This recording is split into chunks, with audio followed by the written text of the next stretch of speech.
আগরতলায় প্রদ্যোৎ কিশোর দেববর্মনের হাত ধরে ৩১৬ পরিবারের রাজনৈতিক যোগদান।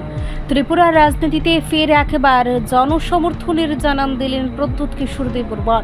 সোমবার আগরতলার রবীন্দ্র শতবার্ষিকী ভবনে তার উপস্থিতিতে ৩১৬টি পরিবারের মোট ১,২২৩ জন ভোটার আনুষ্ঠানিকভাবে রাজনৈতিক দলে যোগ দেন।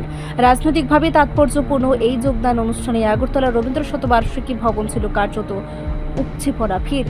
বিভিন্ন অঞ্চল থেকে আসা ৩১৬টি পরিবার, যার মধ্যে মোট ১,২২৩ জন ভোটার একযোগে প্রদ্যোৎ কিশোর দেববর্মনের হাত ধরে একটি নির্দিষ্ট রাজনৈতিক সংগঠনে যোগ দেন। অনুষ্ঠানে উপস্থিত ছিলেন দলের শীর্ষ নেতৃত্ব ও সংগঠনের কর্মী ও সমর্থকেরা। বক্তব্যে প্রদ্যোৎ কিশোর দেববর্মন বলেন, এই যোগদান শুধু রাজনৈতিক নয়, এটি একটি সামাজিক বার্তা। তিনি জানান, জনগণের আস্থা ও ভালোবাসার জেরেই রাজনীতিতে বিকল্প তৈরির এই লড়াই এগিয়ে নিয়ে যাওয়া সম্ভব। নতুন এই সমর্থন আগামী দিনে রাজ্যেও রাজনীতিতে কতটা প্রভাব ফেলবে তা সময়ই বলবে। তবে এদিনের এই দৃশ্য রাজনৈতিক মহলে এক নতুন চাঞ্চল্যের জন্ম দিয়েছে, তা বলাই বাহুল্য। मौका के लिए नहीं, अपना बच्चा लोगों के लिए जीतना है कि नहीं? उसके बाद क्या जीतना है? पीछे लोग बोलो, ऊपर वाले लोग, क्या जीतना है आपको?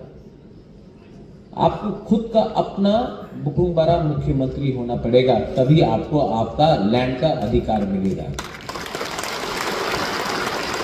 मैं आज इमोशनल होकर बात नहीं कर रहा, मैंने देखा असली में रंजीत रविंद्र बाबू एक्चुअली मैं समझ गया हूं कि इनको क्या है जो इनको हमसे चाहिए। रुनिल, वो पानी सागर में थोड़े दिन पहले रांगलोक ने मुझे फोन किया, महाराजा আমার যে হা আছে, আমাকে জায়গা আছে, ডিএমএ নোটিশ আইছে, আমার জায়গা নিয়ে যাব।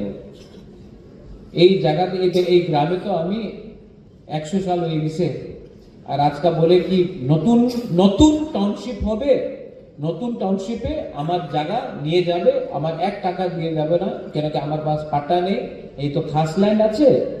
আর ডিএম বলছে কি তোমার কিছু টাকা পাওয়া যাবে না, এই জায়গাতে নতুন টাউন হবে। নতুন টাউনে কে থাকবে? মলসম থাকবে, রিয়াং থাকবে, রাংলং চরে দারলং থাকবে না, বাইরের মানুষ থাকবে। কেন কি 6 শিডিউল এরিয়াতে উনি ডাইরেক্টলি জায়গা তো কিনতে পারে না, তো থ্রু রাজ্য সরকারের থ্রু ডিএম এর থ্রু উনি আমার জায়গা নিতে চায়। কেন কি ওনাদের উপরে অনেক প্রেশার আছে কি জায়গা কম হচ্ছে, আগরতলাতে উদয়পুরে জায়গা কম আছে, ধর্মনগরে জায়গা কম আছে, কৈলাস শহরে কম আছে। রিপোর্ট সংবাদ প্রতীক্ষা।